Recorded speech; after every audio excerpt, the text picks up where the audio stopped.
ओम श्री सांब शिवाय नमः। ओम श्री गणेशाय नमः। श्री शिव महापुराण में रुद्र संहिता युद्ध खंड का 5वां अध्याय प्रारंभ करते हैं। मायावी यति द्वारा अपने धर्म का उपदेश, त्रिपुर वासियों का उसे स्वीकार करना, वेद धर्म के नष्ट हो जाने से त्रिपुर में अधर्माचरण की प्रवृत्ति। व्यास जी बोले, उस मायावी के द्वारा मोहित दैत्यराज के दीक्षित हो जाने पर उस मायावी ने क्या कहा और दैत्यराज ने क्या किया। सनत कुमार बोले, उसे दीक्षा देकर नारद आदि शिष्यों के द्वारा सेवित चरण कमलों वाले अरिहन यति ने दैत्यराज से कहा। अरिहन बोले, हे दैत्यराज, मेरे वचन को सुनो। जो वेदांत का सार सर्वस्व परमोत्तम तथा रहस्यमय है, यह संसार कर्ता तथा कर्म से रहित और अनादिकाल से स्वयं सिद्ध है। यह स्वयं उत्पन्न होता है तथा स्वयं विनष्ट भी हो जाता है। ब्रह्मा से लेकर तृण पर्यंत जितने भी शरीरधारी हैं, उनका एक आत्मा ही ईश्वर है, कोई दूसरा उनका शासक नहीं है। जिस प्रकार हम शरीरधारियों के नाम हैं, उसी प्रकार ब्रह्मा, विष्णु तथा महेश, ये भी नाम उन नामधारियों के हैं। अनादि तो एक अरिहन ही है।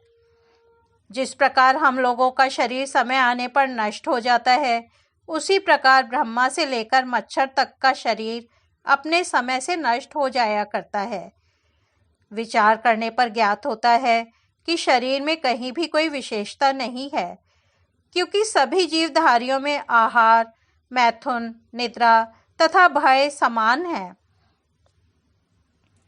सभी शरीरधारी निराहार रहने के उपरांत भोजन प्राप्त करने पर समान रूप से तृप्त होते हैं, कम या अधिक नहीं। जैसे जब हम प्यासे होते हैं तब प्रसन्नतापूर्वक जल पीकर तृप्त होते हैं, उसी प्रकार अन्य प्राणी भी तृप्त होते हैं, किसी भी न्यूनाधिक्य नहीं होता। रूप लावण्य से युक्त चाहे सहस्त्रों स्त्रियां क्यों न हों, किंतु सहवास काल में एक ही स्त्री का उपभोग संभव है। अनेक प्रकार के घोड़े चाहे 100 हों चाहे 1000 हों, किंतु अपने अधिरोहण के समय एक का ही उपयोग संभव है, दूसरे का नहीं। निद्रा काल में पलंग पर सोने वाले को जो सुख प्राप्त होता है, वही सुख निद्रा से व्याकुल हो पृथ्वी पर सोने वाले को भी प्राप्त होता है। जैसे हम शरीरधारियों को मरने का भय है, उसी प्रकार ब्रह्मा से लेकर कीट पर्यंत सभी को मृत्यु से भय होता है। यदि बुद्धि से विचार किया जाए तो सभी शरीरधारी समान हैं। ऐसा निश्चय करके किसी को भी कभी भी किसी जीव की हिंसा नहीं करनी चाहिए। पृथ्वी तल पर जीवों पर दया करने के समान कोई दूसरा धर्म नहीं है। अतः ऐसा जानकर सभी प्रकार के प्रयत्नों द्वारा मनुष्य को जीवन पर दया करनी चाहिए। एक जीव की भी रक्षा करने से जैसे तीनों लोगों की रक्षा हो जाती है, उसी प्रकार एक जीव के मारने से त्रैलोक्य वध का पाप लगता है। इसलिए जीवों की रक्षा करनी चाहिए, हिंसा नहीं। अहिंसा सर्वश्रेष्ठ धर्म है तथा आत्मा को पीड़ा पहुंचाना पाप है। दूसरों के अधीन न रहना ही मुक्ति है और अभिलाषित भोजन की प्राप्ति ही स्वर्ग है। प्राचीन विद्वानों ने उत्तम प्रमाण के साथ ऐसा कहा है। इसलिए नरक के डरने वाले मनुष्य को हिंसा नहीं करनी चाहिए। इस चराचर जगत में हिंसा के समान कोई पाप नहीं है। हिंसक नरक में जाता है तथा अहिंसक स्वर्ग को जाता है। संसार में अनेक प्रकार के दान हैं, परंतु तुच्छ फल देने वाले उन दोनों से क्या लाभ। अभय दान के सदृश कोई दूसरा दान नहीं है। मनीषियों ने अनेक शास्त्रों का विचार कर इस लोक तथा परलोक में कल्याण के लिए 4 दानों का वर्णन किया है। भयभीत लोगों को अभय प्रदान करना चाहिए, रोगियों को औषधि देनी चाहिए, विद्यार्थियों को विद्या देनी चाहिए तथा भूखों को अन्न प्रदान करना चाहिए। अनेक मुनियों ने जो जो दान कहे हैं, वे अभय दान की 16वीं कला की भी बराबरी नहीं कर सकते। मणि, मंत्र एवं औषधि के प्रभाव तथा बल को अविचिंत्य समझकर केवल यश तथा अर्थ के उपार्जन के लिए ही उसका प्रयत्न पूर्वक अभ्यास करना चाहिए। बहुत धन उपार्जित कर द्वादशायतनों का ही चारों ओर से पूजन करना चाहिए। दूसरों के पूजन से क्या लाभ। 5 कर्मेंद्रियां, 5 ज्ञानेंद्रियां, मन एवं बुद्धि, यही शुभ द्वादशायतन कहा गया है। प्राणियों के लिए यहीं पर स्वर्ग तथा नरक है, अन्यत्र कहीं नहीं। सुख का ही नाम स्वर्ग है तथा दुख को नरक कहा गया है। सुखों का भोग कर लेने पर जो इस देह का परित्याग होता है, तत्व चिंतकों को इसे ही परम मोक्ष जानना चाहिए। वासना सहित समस्त कलेशों के नष्ट हो जाने पर अज्ञान के नाश को तत्व चिंतकों को मोक्ष जानना चाहिए। वेद वेत्ता इस श्रुति को प्रामाणिक कहते हैं कि किसी भी प्राणी की हिंसा न करें। हिंसा में प्रवर्तन करने वाली अन्य कोई श्रुति उपलब्ध नहीं है। अग्निष्टोमादि यज्ञों से संबद्ध जो पशुआलंबन श्रुति है, वह तो भ्रम उत्पन्न करने वाली है और असज्जनों के लिए है। पशुवध से संबंधित श्रुति तो ज्ञानियों के लिए प्रमाण नहीं है।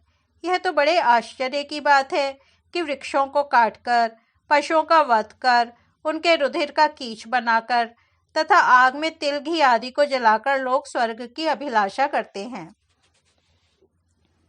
इस प्रकार उस त्रिपुराधिपति से अपना विचार कहकर समस्त त्रिपुरवासियों को सुनाकर वह यति आदर से वेदों के विपरीत देह मात्र को सुख देने वाले और प्रत्यक्ष पर ही विश्वास करने वाले धर्मों का पुनः वर्णन करने लगा। श्रुति जो ऐसा कहती है कि आनंद ही ब्रह्म का रूप है, उसे सही मानना चाहिए। अनेक धर्मों की कल्पना मिथ्या है।